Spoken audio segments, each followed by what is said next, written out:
नमस्कार, हिंदी खबर देख रहे हैं आप और मैं हूं आपके साथ वर्षा। रुख करेंगे उत्तराखंड की खबरों का, लेकिन उससे पहले एक नजर आज की हेडलाइंस पर। 28 जनवरी से शुरू हो रहे हैं 38वें नेशनल गेम्स। आयोजन के लिए धामी सरकार पूरी तरह से तैयार, मिलेंगी सभी मूलभूत सुविधाएं। कानून व्यवस्था को लेकर कांग्रेस ने साधा प्रदेश सरकार पर निशाना। मथुरा दत्त बोले, प्रदेश में कानून व्यवस्था पूरी तरह से लड़खड़ाई, कहा पुलिस के अधिकारियों पर नहीं रहा अंकुश। प्रदेश में नगर निकाय चुनावों को लेकर पूरी प्रक्रिया में आई तेजी। नगर निकायों के आरक्षण की नियमावली हुई जारी। उप सचिव प्रदीप कुमार ने जारी किया लेटर। शीतकालीन चारधाम यात्रा को लेकर हुई अहम बैठक। चारधाम यात्रा को लेकर पूरे प्रदेश में भारी उत्साह, सभी तरह की व्यवस्थाएं की जा रही सुनिश्चित।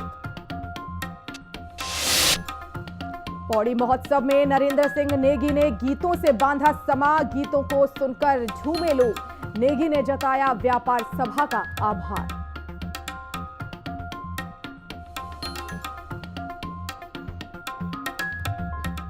और चलिए बुलेटिन की शुरुआत करेंगे इस वक्त की बड़ी खबर के साथ। उत्तराखंड में नगर निकाय चुनाव की अधिसूचना दिसंबर महीने के अंत तक जारी होने की संभावना है।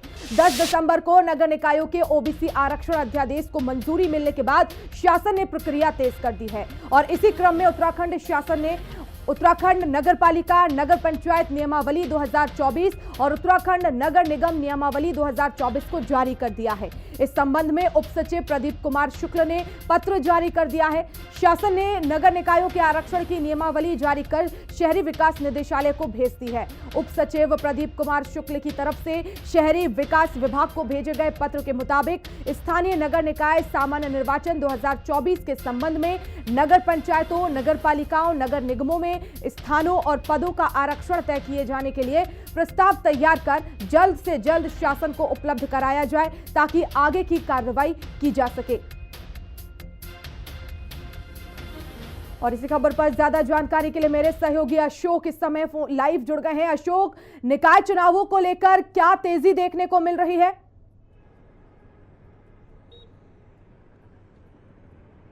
बिल्कुल, देखिए, निकाय चुनाव को लेकर के ओबीसी आरक्षण की मंजूरी पहले ही राजभवन से मिल चुकी है और अब नियमावली भी जारी की जा चुकी है। यानी कि ये कहा जा सकता है कि सुप्रीम कोर्ट के आदेश के बाद जो कि ओबीसी आरक्षण में बदलाव किया जाना था, जो कि पहले 2018 में कुल 14 ओबीसी आरक्षण थे, उसमें जो बदलाव होना था उसके बाद से अब नियमावली जारी की जा चुकी है। अब जल्द से जल्द ओबीसी आरक्षण की जो प्रक्रिया है, उसको आरक्षण की जो लागू करने की जो प्रक्रिया होगी, उस पर अब जल्द से जल्द काम शुरू किया जाएगा।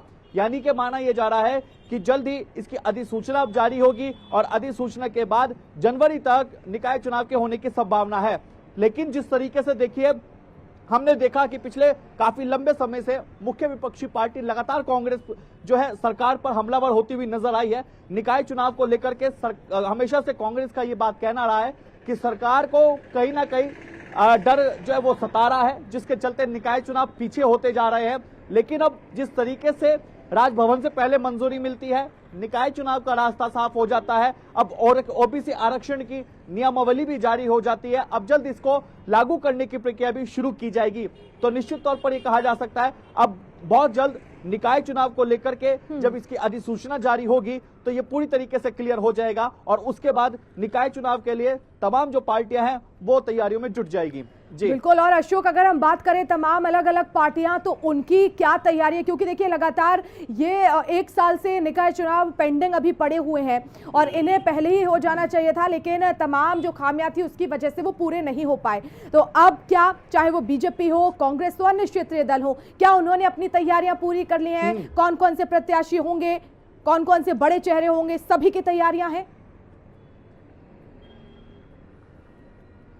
बिल्कुल, देखिए, दोनों ही मुख्य पार्टी की यहां पर मैं बात करूंगा। सबसे पहले बात करते हैं बीजेपी की। तो बीजेपी ने अपने ऑब्जर्वर जो है वो तैनात कर दिए हैं, जो कि अब बूथ स्तर पर जाकर, जिला स्तर पर जाकर, मंडल स्तर पर जाकर के रिपोर्ट तैयार करने का काम कर रहे हैं। क्योंकि देखिए, अगर बात की जाए तो चुनाव को लेकर के दावेदारों की जो सूची है वो बहुत लंबी है और ऐसे में ये ऑब्जर्वर जब लोगों के बीच में जाकर के जनता के बीच में जब जाएंगे, वहां के लोगों से बातचीत करेंगे और जिस भी दावेदारों को जो पूरा पैनल जो अब तक के सामने आया है उसमें किस बूथ से या फिर किस जिले, किस मंडल से किसकी दावेदारी सबसे ज्यादा मजबूत साबित होती है, उस पर जो सत्ता पक्ष अपना दाव खेलेगा। वहीं दूसरी तरफ अगर हम कांग्रेस की बात करें तो कांग्रेस भी काफी लंबे समय से तैयारियों में पूरी तरीके से जुटी हुई है। अपने ऑब्जर्वर मैदान में उतार चुकी है। सभी जो पदाधिकारी हैं उनको अलग अलग जिलों की जिम्मेदारी सौंपी गई है। अब ये सभी जो प्रभारी हैं जिलों में जाकर के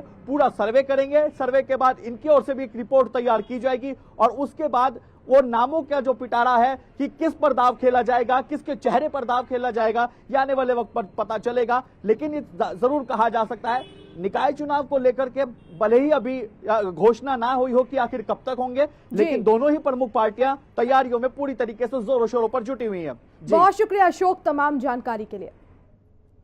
और बढ़ते आगे, प्रदेश में कानून व्यवस्था को लेकर एक बार फिर से कांग्रेस ने सवाल खड़े किए हैं। बीते कुछ समय से प्रदेश में कई ऐसे मामले सामने आए हैं जिन्होंने प्रदेश की कानून व्यवस्था पर पलीता लगाने का काम किया है और कांग्रेस भी लगातार प्रदेश की बिगड़ती कानून व्यवस्था को लेकर सरकार को घेरने का काम कर रही है। कांग्रेस के प्रदेश उपाध्यक्ष मथुरा दत्त जोशी का कहना है कि प्रदेश में कानून व्यवस्था पूरी तरह से लड़खड़ाई हुई है। उन्होंने कहा कि सरकार का पुलिस के अधिकारियों पर कोई अंकुश नहीं है। प्रदेश में लगातार हत्या, डकैती, बलात्कार के मामले सामने आ रहे हैं, लेकिन सरकार और पुलिस महकमा व्यवस्था बनाने में पूरी तरह से नाकाम साबित हो रहा है। देश की कानून व्यवस्था चरमरा गई है, लड़खड़ा गई है। सरकार का पुलिस के अधिकारी में कोई अंकुश नहीं है और अपनी मनमर्जी पुलिस के अधिकारी कर रहे हैं। रोज आप देख रहे हैं कोई न कोई बड़ी घटना घटित हो रही है और राजधानी में आप देखें रोज कोई न कोई हत्या, डकैती, बलात्कार के केस आपके सामने आ रहे हैं। सरकार का इस तरफ ध्यान नहीं है। सारा पुलिस महकमा पैरालाइज हो गया है ऐसा लगता है और कानून व्यवस्था सुधारने की दिशा में सरकार के द्वारा कोई काम नहीं किया जा रहा है। आप राज्य के विभिन्न हिस्सों में देख लें, पर्वतीय क्षेत्रों में देख लें, मैदानी क्षेत्रों में देख लें, उसमें बहुत अच्छी स्थिति नहीं है। कानून व्यवस्था में कोई बहुत बड़ा गुणात्मक सुधार सरकार करने में असफल रही है। पुलिस महकमा हाथ में हाथ धरे बैठा है। खुलेआम डकैतियां हो रही हैं। और हरिद्वार में कांग्रेस कार्यकर्ताओं ने केंद्र सरकार के खिलाफ जोरदार प्रदर्शन किया। देवपुरा चौक पर इकट्ठा हुए कांग्रेसियों ने बांग्लादेश में हिंदुओं पर हो रहे अत्याचार को लेकर केंद्र सरकार की विदेश नीति पर सवाल उठाए और सरकार के खिलाफ जमकर नारेबाजी करते हुए पुतला भी जलाया।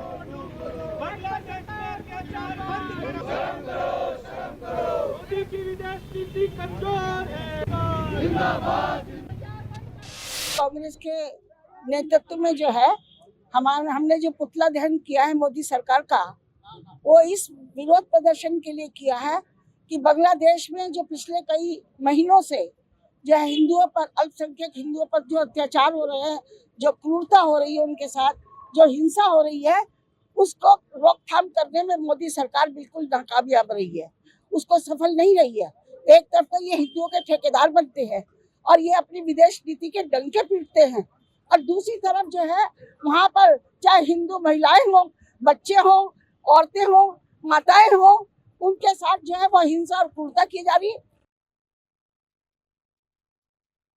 बांग्लादेश में अल्पसंख्यक हिंदुओं पर जो अत्याचार हो रहे हैं उस पर कांग्रेस की मांग है कि भारत सरकार बांग्लादेश के साथ अपने राजनयिक संबंध खत्म करे और जो बांग्लादेश में जो अत्याचार हो रहे हैं उनके खिलाफ शांति सेना भेजकर बांग्लादेश में जो अत्याचार हो रहे हैं हिंदू अल्पसंख्यकों पर उस पर लगाम लगे और विदेश नीति हमारी जो कमज़ोर है, जो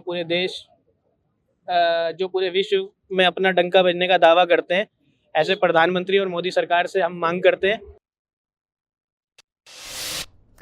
और उत्तराखंड में 28 जनवरी से 14 जनवरी 2025 तक आयोजित होने वाले 38वें राष्ट्रीय खेलों की जानकारी देते हुए खेल मंत्री रेखा आर्य ने बताया कि राष्ट्रीय खेलों के आयोजन के लिए सरकार पूरी तरह से तैयार है। सभी मूलभूत ढांचागत सुविधाएं तैयार की जा चुकी हैं। उत्तराखंड के खिलाड़ियों को विश्व स्तरीय कोच की सुविधा दी जा रही है।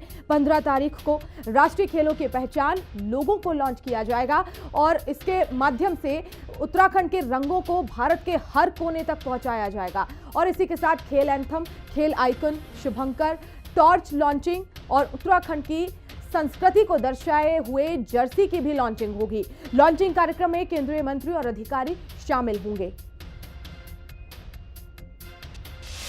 हमारे देहरादून जनपद में RGIC स्टेडियम रायपुर में तीरंदाजी, एथलेटिक्स स्टेडियम में एथलेटिक्स, RGIC स्टेडियम रायपुर में squash, shooting range sports college Dehradun एवं इंडियन मिलिट्री एकेडमी जो स्थल रहेगी उसमें शूटिंग होगा। New multipurpose sports college, new multipurpose hall जो हमारे स्पोर्ट्स कॉलेज में है उसमें बास्केटबॉल होगा।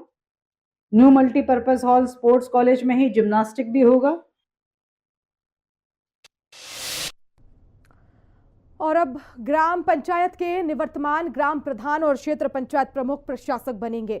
हरिद्वार जिले को छोड़कर बाकी गांव और क्षेत्र पंचायत में इनकी नियुक्ति होगी।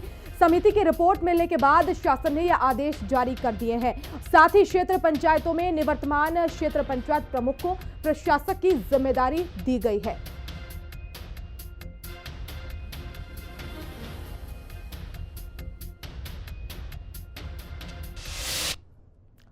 और वहीं शीतकालीन चारधाम यात्रा को लेकर जिले में उत्साह का माहौल है। यमुनोत्री और गंगोत्री मंदिर समितियों और तीर्थ पुरोहितों के साथ ही होटल एसोसिएशन, टूर और ट्रेवल व्यवसायियों और यात्रा व्यवस्था से जुड़े कई संगठनों और लोगों ने शीतकालीन यात्रा को प्रोत्साहित करने के लिए समन्वित प्रयास करने की प्रतिबद्धता व्यक्त करते हुए इस दिशा में राज्य सरकार की पहल की व्यापक सराहना की है। जिला मुख्यालय पर आयोजित एक बैठक में तय किया, शीतकालीन यात्रा के प्रचार प्रसार और प्रोत्साहन के लिए मंदिर समितियां, तीर्थ पुरोहित, होटल एसोसिएशन और बाकी संगठन अग्रणी भूमिका निभाने के साथ ही राज्य सरकार के प्रयासों को पूरा सहयोग और समर्थन देंगे। और इसके लिए शीतकालीन गद्दी स्थल खरसाली और मुखवा में शीतकाल के दौरान विशेष धार्मिक आयोजन करने और यमुना एवं गंगा आरती का लाइव प्रसारण करने पर सहमति व्यक्त करने के साथ ही देश के प्रमुख शहरों के टूर ऑपरेटर्स का सम्मेलन आयोजित करने का निश्चय किया गया है।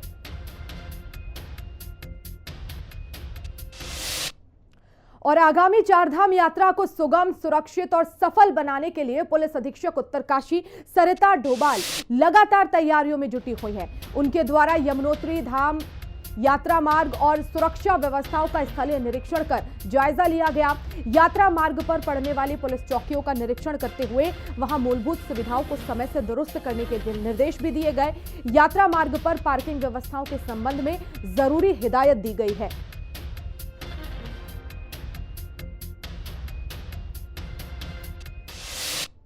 और बढ़ते आगे, डीएम डॉक्टर मेहरबान सिंह बिष्ट ने जिला मुख्यालय की पार्किंग योजनाओं का स्थलीय निरीक्षण कर बस स्टैंड में नवनिर्मित पार्किंग को जल्द नगर पालिका को हस्तांतरित करने की कार्रवाई सुनिश्चित करने के साथ ही जोशियाड़ा में निर्माणाधीन पार्किंग का कार्य 2 महीने में पूरा कर आगामी यात्रा काल से पहले इन दोनों पार्किंग का संचालन शुरू करने के निर्देश दिए हैं। आपको बता दें कि मुख्यमंत्री घोषणा के तहत बस स्टैंड उत्तरकाशी में 6.63 करोड़ की लागत से 121 वाहनों की क्षमता वाली 2 मंजिला पार्किंग का निर्माण किया गया। आवास विभाग की तरफ से इस पार्किंग के निर्माण का जिम्मा उत्तराखंड पेयजल निर्माण निगम चंबा को सौंपा गया है और इस पार्किंग पर इन दिनों फिनिशिंग के अंतिम चरण के कार्य संपन्न कराए जा रहे हैं। जिलाधिकारी डॉक्टर मेहरबान सिंह बिष्ट ने इस पार्किंग का स्थलीय निरीक्षण कर गेट और बाउंड्री वॉल निर्माण के कार्य अविलंब पूरा करने और सभी कार्यों की गुणवत्ता का थर्ड पार्टी निरीक्षण कराते हुए इस पार्किंग को जल्द नगरपालिका को हस्तांतरित करने की कार्रवाई करने के निर्देश दिए हैं। निरीक्षण के दौरान उप जिलाधिकारी भटवाड़ी मुकेश चंद रमोला, जिला विकास प्राधिकरण के अधिशासी अभियंता विनीता रस्तोगी, सिंचाई विभाग के अधिशासी अभियंता KS चौहान, उत्तराखंड पेयजल निर्माण निगम के अधिशासी अभियंता सौरभ शर्मा उपस्थित रहे।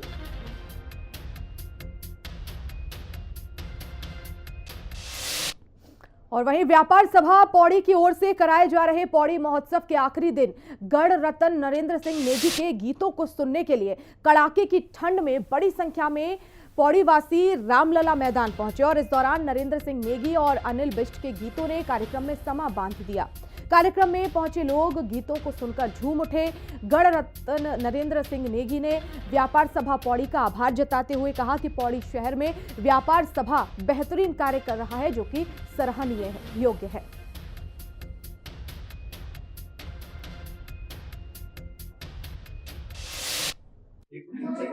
घर से बाहर हैं और बैठे हुए हैं खुले आसमान के नीचे, तो ये मैं वर्षों से देखता आ रहा हूँ पौड़ी के लोगों का उत्साह, और ये लोग जो हैं प्रोत्साहित करते हैं हम कलाकारों को प्रेरित करते हैं और हमारा हौसला बढ़ाती है ऐसी भीड़। तो मैं पौड़ी के लोगों को बहुत बहुत धन्यवाद देता हूँ। व्यापार सभा अध्यक्ष श्री विनय शर्मा जी का धन्यवाद देना चाहूँगा, जो उन्होंने इस आयोजन को भव्य रूप दिया, और साथ ही पूरे सभी जो पौड़ी के व्यापारी हैं उन लोगों का जो बढ़ चढ़ कर इसमें सहयोग रहा, मैं उन लोगों का भी धन्यवाद देना चाहूँगा।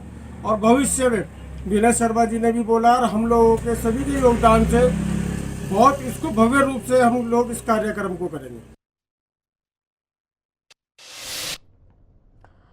और वहीं सड़क दुर्घटनाओं पर प्रभावी अंकुश लगाने के लिए पुलिस अधीक्षक उत्तरकाशी के निर्देशन में उत्तरकाशी पुलिस की तरफ से वाहन चेकिंग अभियान चलाकर यातायात नियमों का उल्लंघन करने वाले लोगों को, विशेषकर शराब पीकर वाहन चलाने, ओवरलोडिंग और ओवर स्पीड के खिलाफ लगातार कार्रवाई की जा रही है। यातायात पुलिस उत्तरकाशी के द्वारा निरीक्षक यातायात राजेंद्र नाथ के नेतृत्व में कस्बा चिन्याली सौड़ और ज्ञानसू उत्तरकाशी में सघन वाहन चेकिंग अभियान चलाते हुए यातायात नियमों का उल्लंघन करने वाले 30 वाहन चालकों के खिलाफ चालान किए गए।